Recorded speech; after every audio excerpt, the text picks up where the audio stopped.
Hey, and welcome to episode 13 Property Mastermind podcast with Hilary Sexton. And today, talking about how to capitalize on the skills you already have when you are new to property development or you're thinking about becoming a property developer. And this week's episode sponsored by Property Mastermind, property education made easy. To check out the courses available through Property Mastermind, see www.propertymastermind.com.au. But anyway, how to capitalize on the skills you already have to become a property developer. Let's jump into episode 13.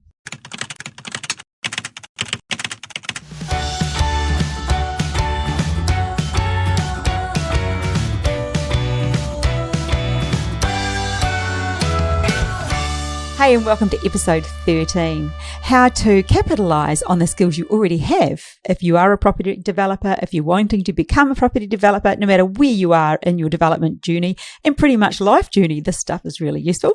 So I'm going to be covering all the things that you probably have and don't realize that you've already got that would be really useful and are really useful when it comes to property development. The reason I came up with this topic this week is just probably the state of the nation right now, just due to so many people being in lockdown. And I work as a coach, so I work one-on-one with a lot of people. And what I've found is there's definitely something going on with my clients in their headspace. So there's a lot more challenges because lockdown's really having an impact on people. So it's really important that I remind people of the positive side of things or different ways of looking at things or new focuses. So hence today, useful for everybody, how to capitalize on the skills you already have. I'm going to start with one that I find, one of the biggest really, decision making. You've got to be a fast decision maker. Was it Napoleon Hill? Make decisions fast and change your mind slowly. So if you are a fast decision maker, you'll find that you progress a lot faster than many people. So have a think about it. Are you a fast decision maker? I work with a couple right now who've just been faced with a challenge with their development, and amazing. We were talking to them on loudspeaker, Bob and myself, on 2 days ago probably. And they'd made a decision, like Bob said, well, really, these are the options that you've got. You've either got to do this or you've got to do this. And really fast, they came back with, we're doing this. Just decisive. So when you are decisive, what that means is you aren't confusing your brain. You've just allowed yourself more thinking space. Remember, we only have a limited amount of thoughts each day. So for them making that choice, it's just eliminated so much and you can relax. You've just decided on something. Another trait that you might already have is that you might have the ability to connect with people. You might be a natural connector. And if you are, how positive is that when it comes to property development? You might have a great team, or you could have more people to reach out to right now in any environment, but especially in this environment. So think about that. Are you great at connecting? And then really capitalize on that skill that you already have. Just imagine if you had decision making and connecting. Woohoo! You're flying through stuff. Another person I'm working with right now, she is an amazing connector. I often talk about her. The reason she's so good, what happens for her is she gets a lot more opportunities. So when you hear people saying there isn't enough stock, there are less properties on the market, which, potentially could be the case in some areas, opportunities come to her because people go to her with opportunities. Probably me saying that sounds quite easy. And in the background, she's probably just naturally still connecting with people because that's what she does. That is something that she naturally capitalizes on. It's a tough one to say. And so that makes her property development journey, like right now, and probably always will in the future, just a little bit more advanced than some people. She seems to find opportunities so much faster. The next one is something to capitalize on if you're driven by a why. So if your why is really strong and really important to you, that will be a great feeling and emotion for you to capitalize on. Because what happens in life, as you know, we all want to do something. We don't always follow through. But if your why is really strong and you really connect with it and that's important to you, that will be a great driver for you to have more commitment. Bob and I were talking earlier just before I came in to record this, and he said, that reminds me, I was just rolling through what I was going to talk about. He said, it reminded me of this guy once. He rang up to be in the mentoring program, and he had 4 million cash, and he had a yacht, and he had everything. He had this great lifestyle. And Bob said to him, well, why do you want to get into property development? And he said, well, I don't know. So I've just got lots of time on my hands. And he was doing it for something to do. And Bob just said to him, I don't think this is right for you, mate. I really don't think that this is something that you would probably get a lot out of or even follow through with. Because that was his comment at the time. Oh, I could just, pay for the mentoring program and, it's no big deal. So he didn't really have a why, his why was really just to kill a bit of time, but it wasn't even a strong why. It was just that was a flippant sort of throwaway comment. So, for you to have a why, whether that be to improve your family's life or to improve community, to give back, to employ people, whatever. Well, we've gone through many, many, many whys in previous podcasts. But if you have a why that's really strong and you connect with, that's something you'll be able to capitalize on, and that will draw in more skills. It'll help with tenacity, which is something I'm going to get to. The other one is detail. How do you go with detail? If you're big on detail, that is a massive need when it comes to property development. So if you are someone who likes to, schedule things out and have spreadsheets and, if that's your go-to and to remember information and to collate information and to do things properly in the right order, wow, that is one skill that you must capitalize on. That is an absolute must. Definitely working with somebody right now who is fabulous at detail. He sends me the Zoom link for our session. He sends me through everything. It's fabulous. But that's the level of detail that he requires that gives him that feeling of security, that gives him that feeling that he's moving forward. And it also keeps him on track with what he needs to do. Him and I go through, have a chat about where he's at, eliminate the roadblocks, just go through the actual development where he's at. But his detail is absolutely amazing. It's second to none, actually. So I hope he's listening to this. And here's to you, mate. You're blooming good at it. Love it. So they are sort of often traits that we're born with. But now I want you to think about just different skills like nature versus nurture. I'm going to look at some nurture skills that you might have, which potentially could be those that were given to you without you realizing from your parents. So things that they did that now become things that you do, and how they might help you on a property journey. So one of them could be that you work hard. You might be a hard worker. Now, that's useful if you're becoming a property developer. If you're wanting to do both, like stay in the job and do a development just to increase your income, you might need to work a little bit harder initially to get that underway. Or if you are wanting to transition from one to the other, from working to development, you're going to have to do that double time hours for a while. And that's just what has to be done. Hey, mothers and probably the old father do it all the time. Go back to work, juggling it all. So it's not difficult. It will just be a little bit challenging for a while. But if you were given that by, your parents, if that's something they did and something that's very normal to you, well, that's fabulous. Another skill that you could capitalize on is, are you organized? Organized people make fantastic property developers because you make sure things get done. You do stuff. So are you an organized person? Because that is a skill that moves over. So this is almost like I'm smashing a few myths here on the reasons you might give yourself that you aren't doing what you want to do if you are wanting to get into property. So are you organized? And you might think, well, how do I be organized in property? Really, it's like, are you organized through the rest of your life? And that makes doing property development easier. And then you just bring those same skills over to property development. Yeah, organized as well could be around having really good systems. You might have systems. Do your systems have systems? If you're a person whose systems have systems, you'll make a great property developer.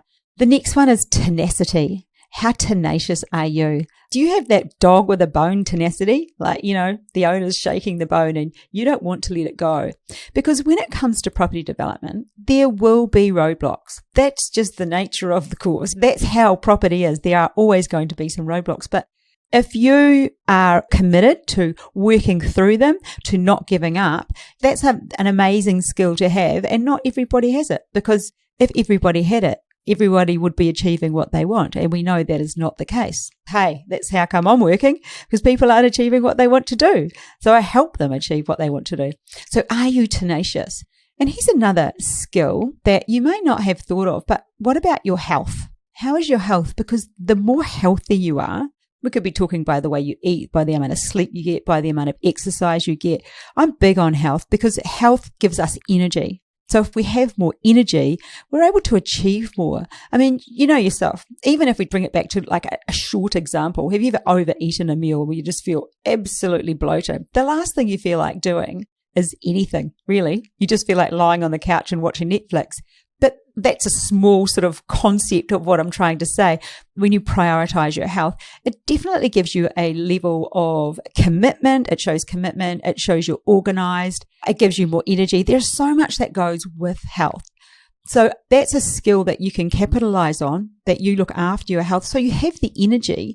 So you could be a great property developer. The next one is education. Do you have already a great amount of education? Do you have education that will get you moving, that will get you started? Or if you are started, do you have enough of the right education to support you on your property development journey? I had a phone call last week of somebody who'd done a property development course, and they rang me. It wasn't our course. And they rang me and said, how do I get into property development? And then we started having a chat, and they said they just did a course. They started it in November and they'd finished it, but they don't know where to start. And I said, well, you've just done a course, so you should know where to start.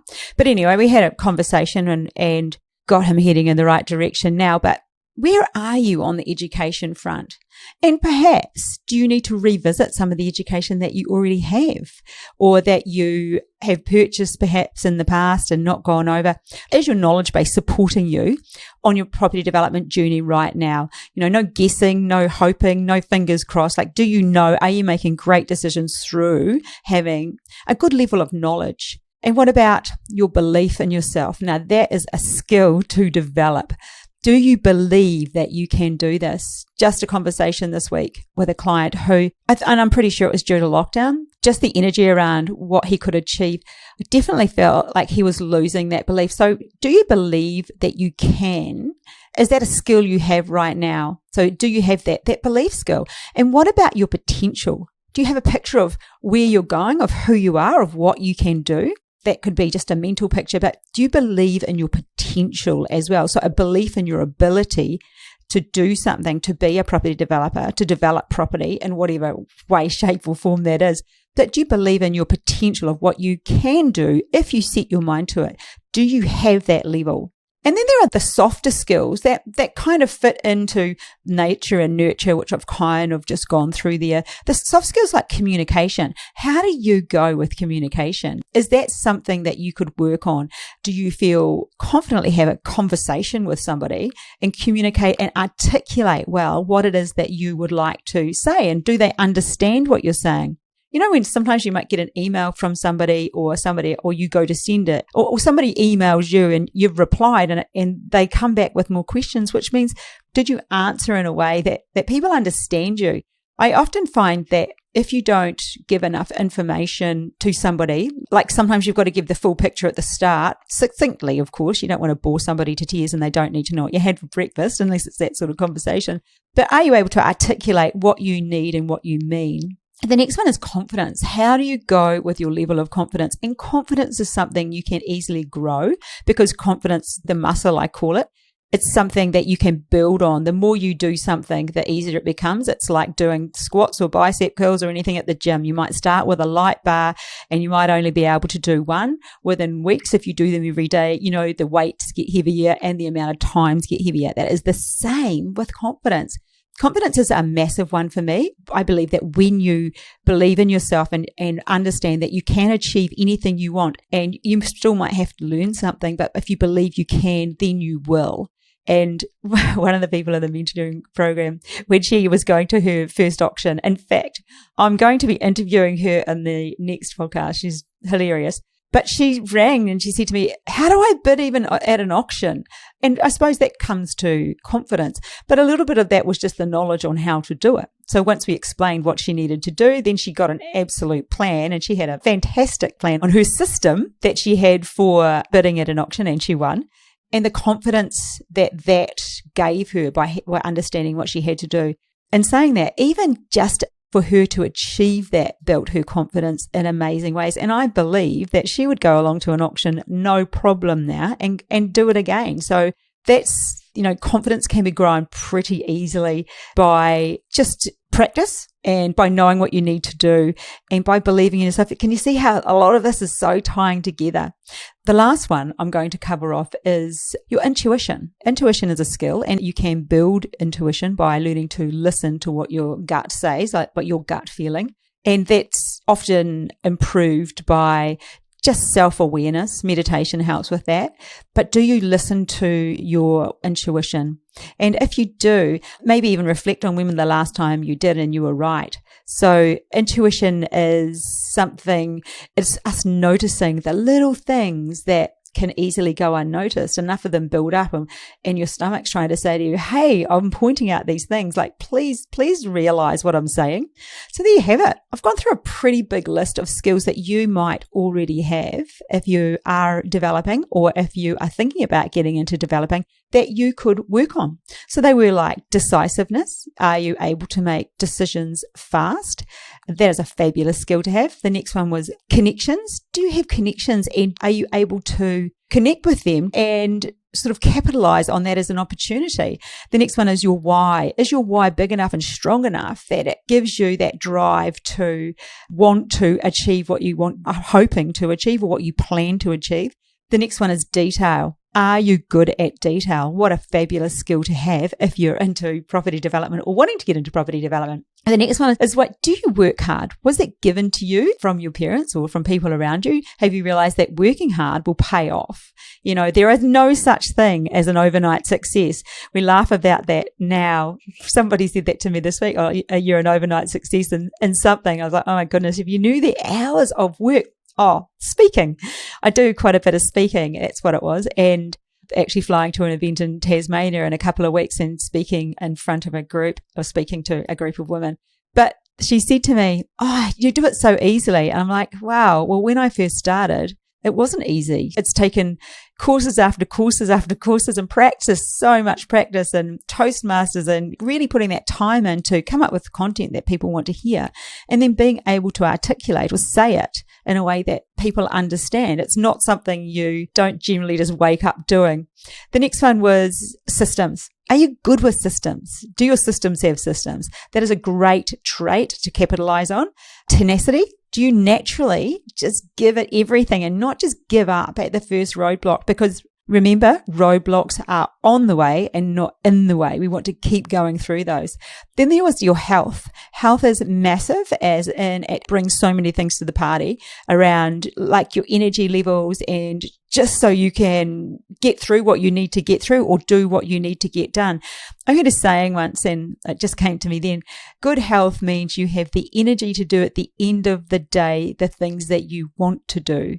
So you've done everything you have to do and there's enough energy at the end of the day to do the things you want to do. I remember that. It was a long time ago, but useful information there. The next one is education, which if you have a great level of knowledge about property development, well, then you're on your way. And if you don't, well, you know where to go, propertymastermind.com.au. We've got some fabulous courses available. The next one is belief. Do you believe that you can be a property developer? Like, do you actually believe that that is something that is possible for you? The next one is potential. Do you believe in your potential to become, like, belief is like the now stuff. I believe I can do those things. But the potential is like, you know, where do you see the future? Is that something you know that you can act toward?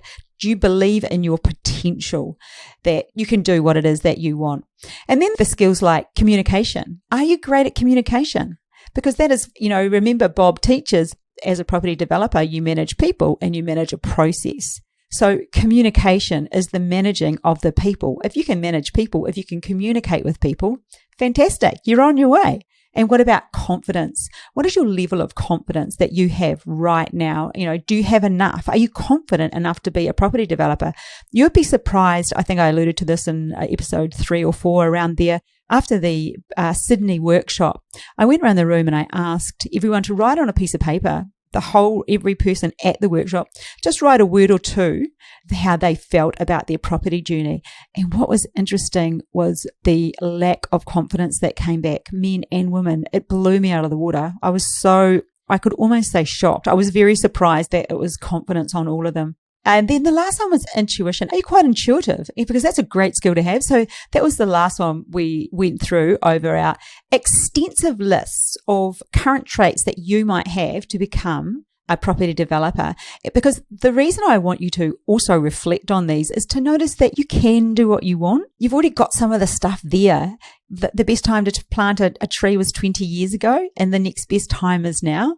Like, this is life. It's not a dress rehearsal. Get going. Go do it. Nike. I've got like all the sayings in the world. I can rattle them off, but just do it. If it's something you are considering doing, have a listen to these. Next week's podcast will be great, where I interview Kaz as a new developer, and just hearing how she made that decision and just went ahead and is doing it. So I suppose, just in wrapping up, you probably need to begin with the end in mind. And that's me going to the goal setting thing. Can't help myself. But think about what it is that you want to get started on property development. What is it that you want to do right now? And then what have you already got? And well done you for recognizing that you have some of those traits that I've gone through today. And then lastly, what skills do you need to develop so you can develop? What a great ending. What do you need to develop so you can develop? And have a think about those, and then think, what do I need to do that? So that's the end of podcast 13. Again, giving away the book, the Property Millionaires Exposed book. This week's book goes to Jeff Carter. Jeff has been commenting on the bottom of each one of the YouTube clips. Thank you so much, Jeff. That's awesome. And you win the copy of the Property Millionaires Exposed with all the different ways that you can make money out of property development. Obviously, we have the amazing Bob Anderson in the corner here talking about property development, but there are many other property strategies in here. So thank you, Jeff. And everybody, I hope you found that useful. Take something away from it. And I look forward to being back with you next week for episode 14. Catch you next time. Bye.